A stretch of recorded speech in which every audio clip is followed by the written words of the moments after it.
So the thing about Point Lookout is not only did I not remember it, I don't remember who the quote unquote antagonist is of the movie. Or of the game, of the DLC.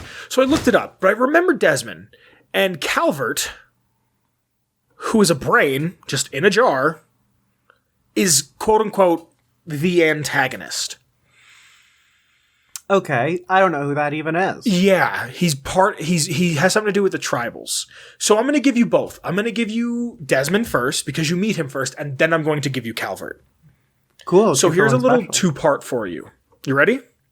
Mm-hmm. Desmond Lockhart is a pre-war ghoul living in the Calvert mansion in 2277. Now, him being a ghoul, he's pre-war, and he's originally from the UK. Shout out the UK. Shout out the UK. Because, I don't know what it is. Favorite. We have, like, a lot of people who listen in the UK. Mm-hmm. Shout out to you guys. But his date of birth is 2027.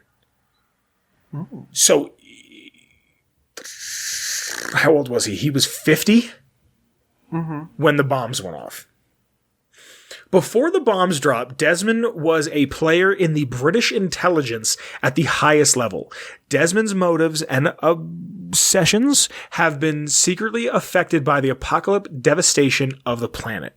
Desmond and those he would consider his peers knew for some time that the Great War was inevitable. Facing nuclear holocaust, global leaders and members of the Intelligence Committee made their personal bids for survival in the New World. FEV, cryogenic stasis, AI consciousness, even in Desmond's case, controlled exposure to normally lethal doses of radiation were among the wildly risky and experimental techniques pursued in the name of survival in a world without a modern infrastructure. Old rivalries and vendettas were not forgotten in the ash of nuclear winter. Those who managed to survive quickly set about doing what the bombs had not, wiping out any remnants of the old world that may be a threat to personal and political agendas, because you can't kill greed. Even when so long after they should have all died naturally, these scattered figures seek power and jealously guard their secrets. Desmond's mission has since long ceased to be political or ideological. He knew, as experience has proven tenfold, that as long as his colleagues lived, he would be hunted. His purpose is simple: kill or be killed. He is responsible for ridding Calvert of his body, due to the two having a raging vendetta against each other. Other than that, one can ultimately be resolved by one of their deaths. So it doesn't really go into who he was before, just that he's kind of looking to kill this man. Which, like, more power to him. So there's some fun stuff about his notes here. He actually, in the game, I think I'm going to read it, so I'm going to save it for it. Some of his dialogue hints to Desmond being British. His English accent and dialogue, of course his English accent.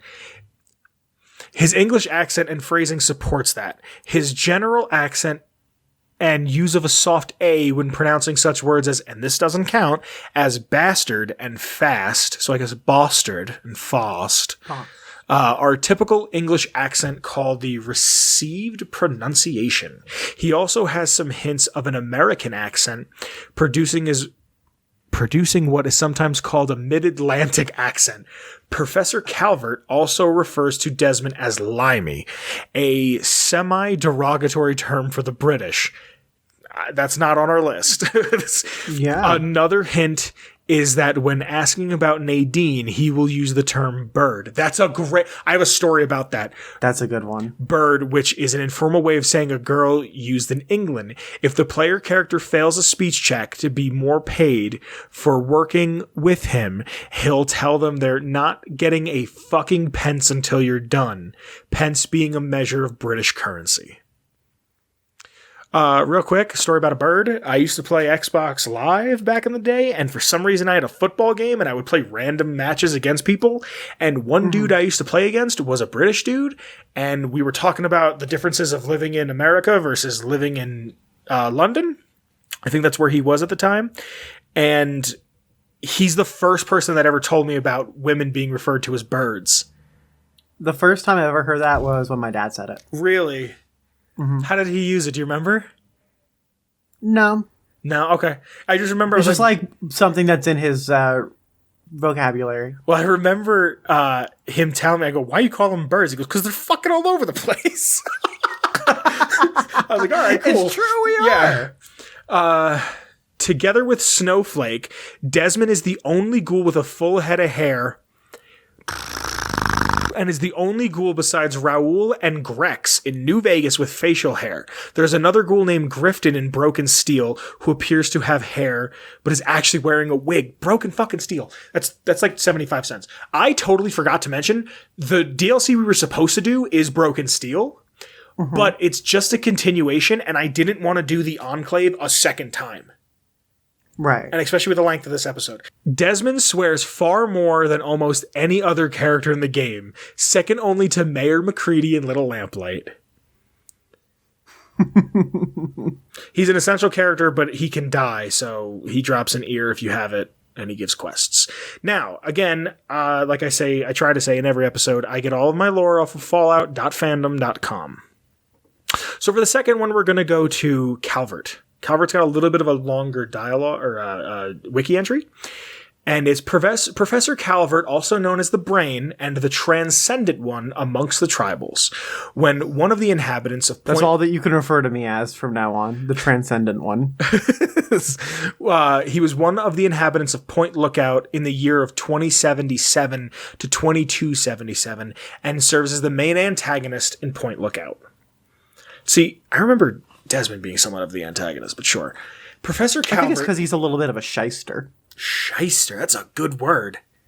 Mm-hmm. That's a 10-cent word, but not in a bad way. No. No, you never heard that before? Like, oh, it's like when you use a big word, that's a 10-cent word. Yeah. Professor Calvert, once a brilliant government scientist, is now reduced to a power-mad brain in a jar. I think the next DLC we're talking about is power-mad brains in a jar, ironically enough. Or no, maybe not ironically enough, funnily enough. I don't think that's ironic.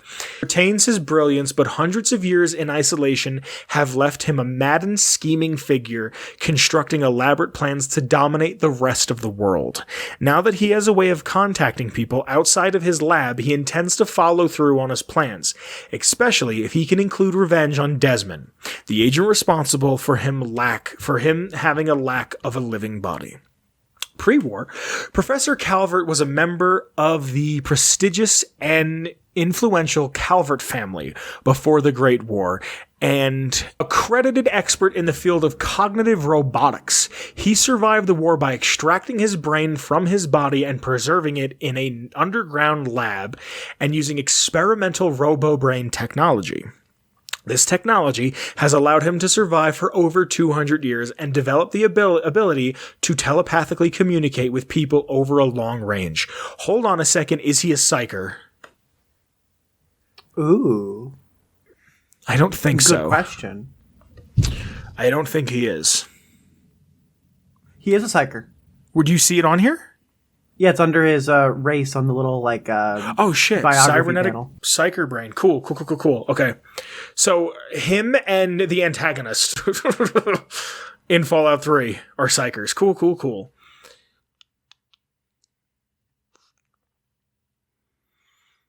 As a brain in a jar, his ultimate goal is to use his power to achieve psychic domination over the Maryland area. Standing in the way of this goal is Desmond Lockhart, who is one responsible for putting Calvert in the jar. The battle of the two rivals continue as the professor becomes a god to a local tribal cult. Despite the cult's usefulness as a living agent and tools, the professor is frequently frustrated by their misinterpretation of his orders as a religious instruction. After the tribals fail to kill Desmond and destroy the psychic jamming device, He learns by contacting the mind of the Lone Wanderer that the jamming device is ready to be installed on the top of the Ferris wheel to completely block his powers. Calvert then asks the Lone Wanderer to destroy the device rather than install it.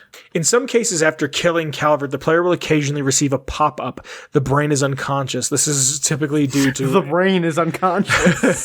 That'd be a really good album name for like a concept album. I'm thinking like some kind of like subliminal, like lo-fi, like space sounds.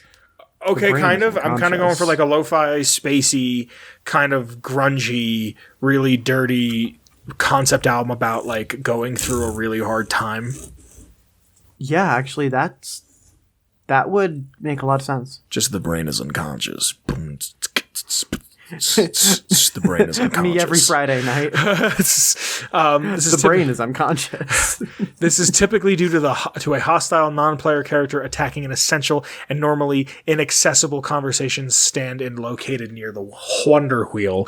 In Fallout New Vegas, when Mr. House is asked if he's ever been preserved by keeping his brain in a jar, he's ever been preserved, like a robo-brain, he will say that this method of preservation will not allow him to maintain his thoughts or personality. However, Calvert mentions that both of these attributes, even though he has been kept alive in the same manner for hundreds of years, but at the cost of his sanity as a consequence of such manner.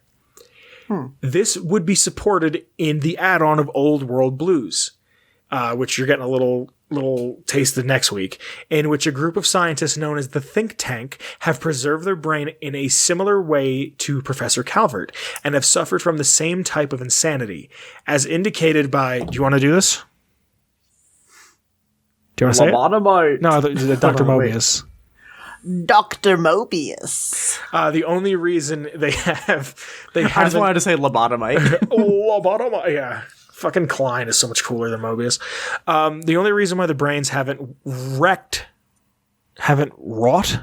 Really? Okay. Havoc.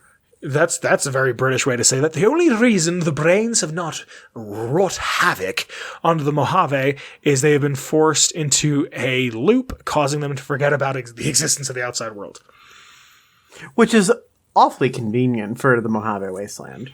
Occasionally, one might find a human version of him near the Wonder Wheel. He cannot be pickpocketed. If attempt to kill him, he will revive in a matter of seconds. This may cause him to become hostile, though he will flee instead of attacking unless a weapon is laying anywhere near him, in which case he will attack the player character while he is dead and cannot be looted. Calvert's world model. Maybe? Bug? Probably. I think they make models of people just in general. Like Graham has a model of him without a wraps. Mm-hmm. Unlike the brains of the Think Tank, Calvert has developed psychic abilities. This is because he is using a modified version of biomed gel. That's everything, friend. That's everything on our two people. That is some actually good information. It helps me to kind of reframe Point Lookout, because I still don't remember anything of it. I remember loving it when I played it, but I don't really remember it. I think I'm going to go back and try it. Yeah?